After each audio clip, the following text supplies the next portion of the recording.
오늘 예배에 대해서 오늘 본문은 말씀해 주고 있습니다.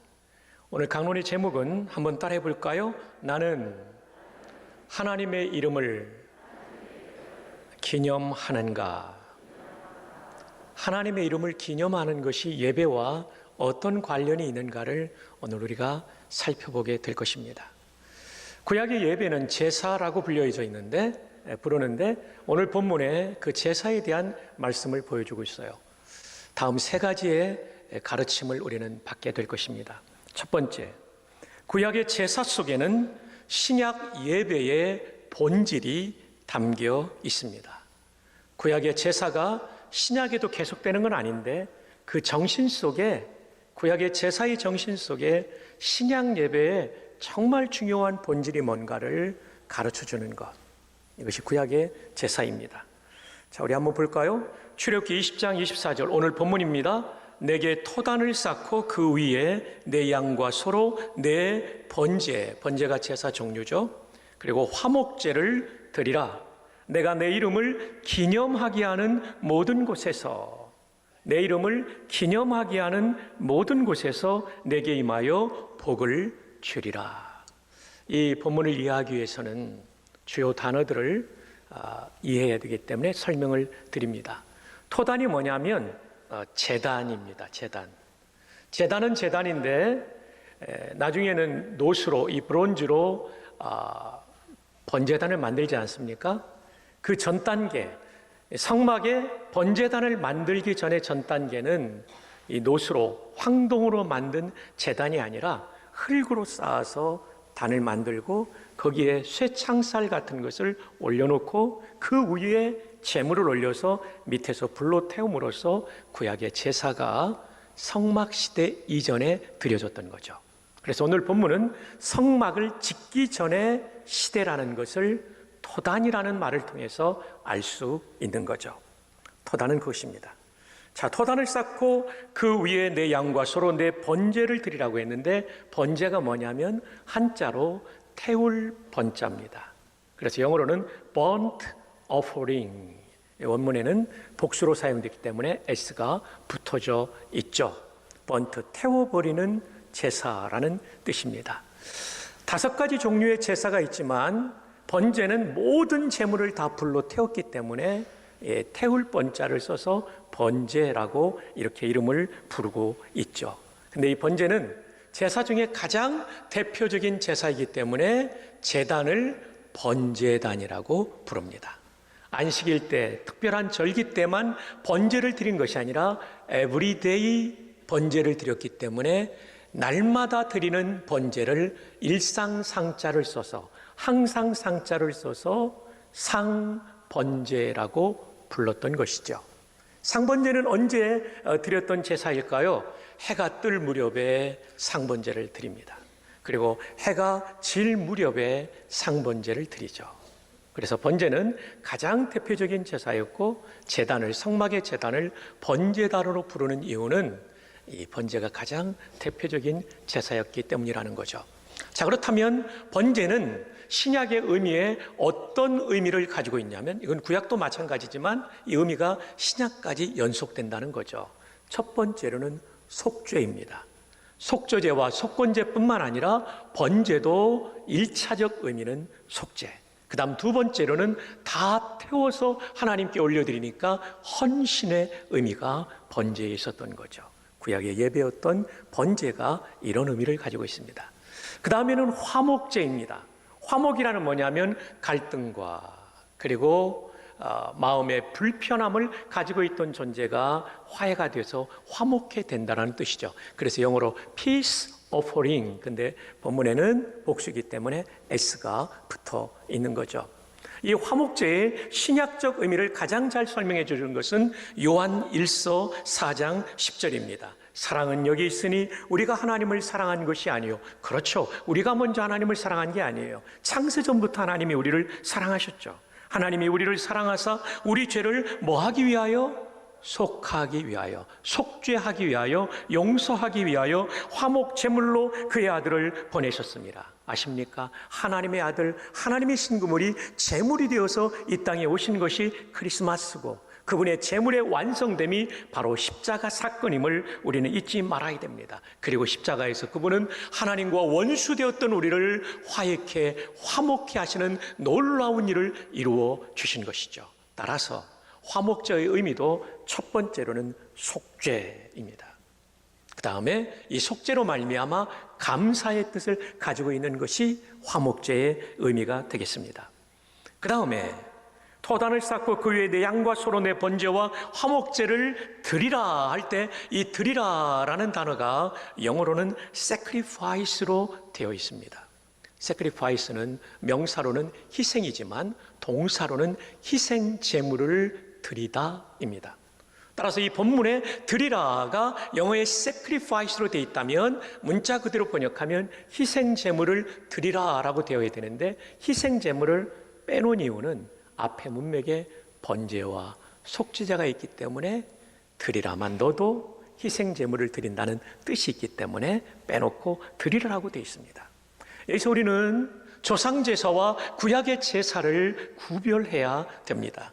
구약에 나오는 5가지 종류의 제사, 번제, 소제, 화목제, 속죄제, 속건제, 이 5가지 종류의 제사는 모두가 갈보리 언덕의 십자가를 바라보고 있습니다.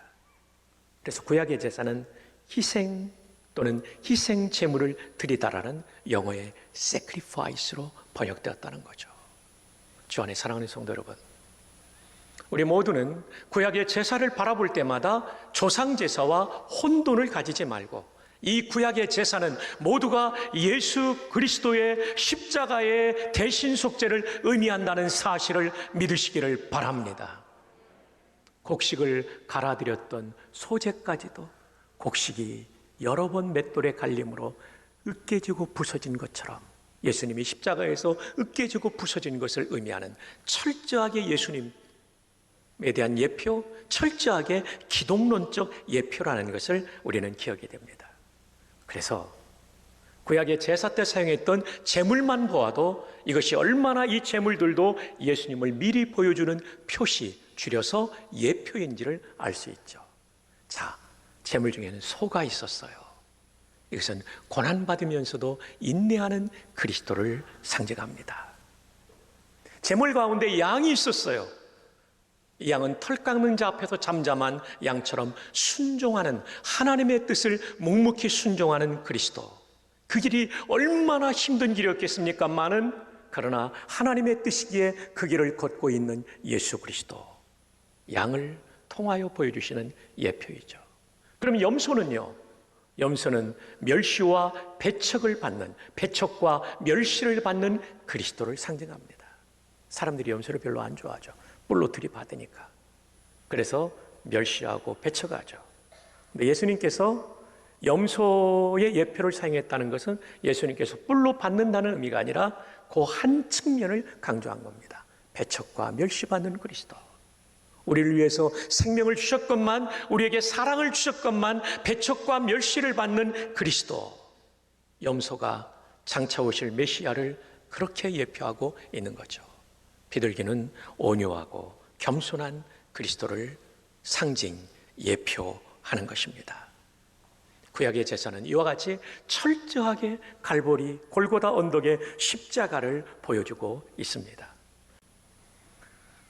예수님의 십자가 사건 이후에는 더 이상 소나 양이나 염소나 비둘기를 가지고 하나님께 예배드리지 않아요.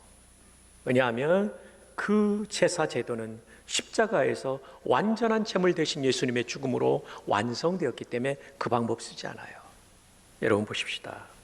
히브리서 10장 18절에 이것들을 사하셨은지, 우리 죄를 사하셨다는 말이에요. 다시 죄를 위하여 제사 드릴 것이 있다 없다? 없다. 왜냐하면 그 제사가 완성되었기 때문에. 이제는 어떻게 하나님께 나옵니까? 구약에는요, 소나 양이나 염소나 비둘기를 가지고 하나님 앞에 나아가야 됐어요. 돈이 있는 사람은 소, 가난한 사람은 비둘기라도 들고 나아갔지만 이제 그 방법을 쓰지 않습니다. 완전한 제물 되시는 예수님을 내 마음에 영접하고 이 예수님을 모시고 나아가면 It's okay. 너희 예배를 내가 받겠다. 할렐루야. 오늘 예수님을 구주로 믿고 계십니까? 여러분은 예배자로 충분합니다. 그러나 아직 예배당에는 왔다 갔다 하지만 예수님을 나의 구주로 믿지 않고 있습니까? 여러분의 예배는 아직도 받아들여질 수 없다는 것입니다. 그러므로 오늘 예수님을 꼭 구주로 믿으시기 바랍니다. 좋은 말 할 때 믿으시기 바랍니다. 이것이 우리에게 영생을 주고 이게 놀라운 우리의 구원이 된다는 거죠. 저는 이 사실을 묵상할 때마다 얼마나 감사한지. 여러분, 우리가 구약의 성도였다면요, 돈 있는 사람은 소 끌고 와야 되고 아니면 양, 염소 아니면 비둘기 갖고 와야 되거든요. 이게 안 온다고 버티면 얼마나 힘들겠어요. 예배라는 단어가 신약에만 나오는 것이 아니라 구약에 나오죠. 구약의 예를 보면 창세기 22장 5절에 아브라함이 이삭을 데리고 모리아산으로 가면서 내가 하나님께 예배하겠다고 그래요. 구약에 나오는 예배라는 용어 여러 군데 나옵니다. 역대하 29장 30절에 보면 찬양이 울려 퍼질 때 성도들이 하나님께 경배했다고, 뭐냐면 엎드려 절했다는 거예요. 최소한 허리를 숙여서 이렇게 하나님을 높여드리거나 아니면 무릎을 꿇고 찬양이 울려 퍼질 때 하나님께 경배하는 것도 예배라는 단어로 표현되고 있습니다. 구약에도 예배가 있었어요. 그런데 이 예배는 장차 오실, 신약에 오실 예수 그리스도를 바라보며 드렸던 예배였던 것이죠. 신약의 예배, 요한복음 4장 24절에 보면 하나님은 영이시니 예배하는 자가 영과 진리로 예배할 지니라. 신약의 예배의 중요한 것은 영과 진리로. 영은 뭡니까? 내 온 마음을 다하는 거예요. 몸만 예배 드리면 안 됩니다. 여러분의 온 마음이 하나님을 향해야 돼요. 어떻게 하면 하나님을 영화롭게 할까? 어떻게 하면 하나님의 뜻을 할까? 이 마음으로 여러분이 예배를 드려야 돼요. 만약에 예배드린 이 시간에 오늘 점심 메뉴를 선택하고 있다면 여러분은 음식을 숭배하고 있는 것입니다. 이번 주에 스케줄을 짜고 있다면 여러분의 스케줄을 숭배하고 있는 것입니다. 이 시간 오로지 하나님만 바라볼 수 있기를 바랍니다. 이게 영과, 이 영이라는 말의 뜻이에요. 우리 영혼이 동원되는데 내 마음을 다하여 예배드리라는 거죠. 진리는 뭡니까? 성경 말씀에 기반해서. 근데 그 진리 중에 가장 중요한 진리는 십자가의 복음이죠. 예수님을 내 마음에 모시고 완전한 제물 되신 예수님을 모시고 내가 예배드리러 나오고 그 십자가의 은혜 때문에 내가 하나님께 찬양하는 것, 이것이 영과 진리로 드리는 예배죠. 그러므로 신약의 예배는 이미 오신 예수 그리스도께서 내게 이루어 주신 구원과 내 삶의 모든 은총을 기억하며 감사하는 것, 찬양하는 것이 신약의 예배가 되는 것입니다. 우리는 구약의 제사 속에서 신약의 예배의 정신을 지금까지 배웠습니다. 자, 이제 두 번째, 예배의 본질은 하나님의 이름을 기념하는 것입니다. 여러분 좀 생소하실 거예요. 하나님의 이름을 기념한다는 게 뭘까? 근데 여러분, 이게 정말 중요한 개념입니다. 출애굽기 20장 24절 함께 봉독합시다. 시작. 내게 토단을 쌓고 그 위에 내 양과 소로 내 번제와 화목제를 드리라. 내가 내 이름을 기념하게 하는 모든 곳에서 내게 임하여 복을 주리라. 내 이름을 기념하게 하는 모든 것. 여러분, 이 말씀이 내 이름을 기념하는이 아니라 하게 하는 사역동사가 사용되었어요. 하나님이 하게 해주셔야 하나님의 이름을 기념할 수 있는 거예요. 더 쉽게 말하면 하나님이 우리를 도와주셔야 예배도 제대로 드릴 수 있는 것입니다. 자, 여기서 이제 우리는 하나님의 이름을 기념한다고 할 때 두 가지 뜻을 알아야 돼요. 하나님의 이름이란 어떤 뜻인가? 그 다음에 기념이란 어떤 뜻인가? 3.1절 기념식 같은 그런 기념식을 주일날 하라는 건가? 그것이 아니고 또 다른 뜻이 있는가? 이걸 우리가 봐야 돼요. 자, 먼저 하나님의 이름입니다. 하나님의 이름은 우리 김효보 박사님, 저의 은사이신 구약학자이시죠? 지금은 천국에 계신데요. 그분의 책에 보면 하나님의 이름은 하나님의 속성을 나타낸대요. 속성이 굉장히 어려운 단어죠. 본질적인 특징이 속성이에요. 하나님의 본질적인 특징과 성질은 뭡니까? 영원하시죠. 우리는 유한하지만 그분은 무한하십니다. 우리는 지혜가 제한되어 있지만 그분은 전지하십니다. 우리는 능력이 제한되어 있습니다. 근데 그분은 전능하십니다. 우리는 예배당에 있으면 다른 곳에 있을 수 없지만 하나님은 동시에 우주 공간에 모두 계시기 때문에 편재, omnipresence 하십니다. 편재하십니다. 모든 곳에 두루 편 있을지 두루 계시는 것이죠. 뿐만 아니라 그분은 사랑이십니다. 이와 같은 본질적인 특징을 속성이라고 하는데, 우리가 하나님의 이름 시리즈 금요 강론을 통해서 하나님의 본질적 특성을 배웠죠. 그 다음 두 번째, 하나님의 이름은 하나님 자신을 가리킵니다. 성경을 가만히 보면 하나님이라는 말씀과 하나님의 이름이 한 구절 아래 같이 나와요. 근데 가만히 보니까 하나님과 하나님의 이름이 동격인 거예요. 동격이란 뭐냐? 같다는 거죠. 자, 예를 들어 봅시다. 시편 103편 1절, 내 영혼아 여호와를 송축하라. 내 속에 있는 것들아 다 그의 거룩한 뭐를 송축하라고요? 이름을. 여호와를 송축하라. 이름을 송축하라. 이름은 곧 하나님 여호와를 가리키는 표현이라는 겁니다. 그냥 네임 이걸로 끝나는 것이 아니라 하나님 그분을 표현하는 또 다른 방식, 그 이름이 바로 하나님 여호와라는 것을 여러분이 아셔야 돼요. 구약학자의 가르침이에요. 이사야 56장 1절, 또 여호와와 연합하여 그를 섬기며 여호와의 이름을 사랑하며. 여러분, 연합이라는 것은 사랑하는 관계를 뜻하잖아요. 여호와 연합, 여호와 사랑, 여호와의 이름을 사랑하며, 같은 내용이에요. 따라서 성경에 여호와의 이름, 하나님의 이름이라고 나올 때는 그것이 바로 이름 자체가 하나님을 가리키는 동격적 표현이라는 것을 여러분이 기억하시면 이해하시기가 좋을 겁니다. 자, 이 기준을 가지고 본문을 다시 돌아와 들여다봅시다. 출애굽기 20장 24절, 내게 토단을 쌓고 그 위에 내 양과 소로 내 번제와 화목제를 드리라. 내가, 그 다음 무슨 말이 나와요? 내 이름을 기념하게 하는. 여기서 내 이름을 그냥 하나님을 기념하게 하는, 이렇게 이해하시면 여러분들이 훨씬 더 쉬울 수 있겠습니다. 자, 그렇다면 기념하다라는 단어는 무슨 뜻일까요? 중요합니다. 3.1점 기념식 이 정도가 아니에요. 자, 이 자카르라는 히브리어가 사용되는데 첫 번째로는 기억하다, remember의 뜻이 있어요. 두 번째로는요, 찬양하다, celebrate, 이 축제를 즐기다, 축제하다 이렇게 번역될 수 있는데 오해가 될 수 있기 때문에 제가 찬양하다라는 뜻, 사전에 나오는 여러 뜻 중에 찬양하다를 선택했어요. 왜냐하면요, 세상의 축제와 교회의 축제로서의 예배는 다르기 때문입니다. 세상의 축제는 사람들을 높이며 사람들이 즐거워하는 것으로 끝납니다. 근데 교회의 축제 예배는 그런 것이면 예배가 아니에요. 교회가 축제 예배를 드린다는 얘기는 하나님을 찬양하는 가운데 하나님께서 주시는 즐거움을 누린다는 것입니다. 아멘. 오늘 찬양대 하나님을 높이다 보니까 여러분 즐거우셨죠? 별로 좀 시원찮아요? 여러분 찬양하다 보니까 여러분 마음에 기쁨이 있죠? 예, 이제 된 것 같아요. 맞습니다. 이건 찬양대뿐만 아니죠. 우리 모두도 하나님을 높이는데 하나님을 높이다 보면 내 마음에도 하늘로부터 내려오는 즐거움과 기쁨이 있는 거죠. 그래서 셀리브레이트를 그냥 축제하다, 축제를 즐기다로 번역하지 않고 찬양하다라는 단어를 제가 픽업을 한 것이죠. 여러분, 하나님을 기념한다는 것은 무엇입니까? 이제까지 내게 베풀으셨던 모든 은혜를 기억한다는 거예요. 그 기억에 기반해서 그분을 높여드리고 찬양하는 것이 하나님을 기념하는 것입니다. 이 기념하는 것이 바로 예배의 본질이에요. 그럼 과거의 은혜는 뭐가 있습니까? 만세전에 우리를 택하시고 예수 그리스도를 보내주시고 성령님을 통하여 나에게 이 구원이 적용되게 하셨을 뿐만 아니라, 이것이 가장 크지만 그 다음에는 내 인생의 구비구비마다 하나님께서 베풀어 주신 은혜가 얼마나 많습니까? 이걸 예배 시간에 기억하고 찬양할 때 이게 온전한 기념이 되고 이것이 예배가 되는 것이죠.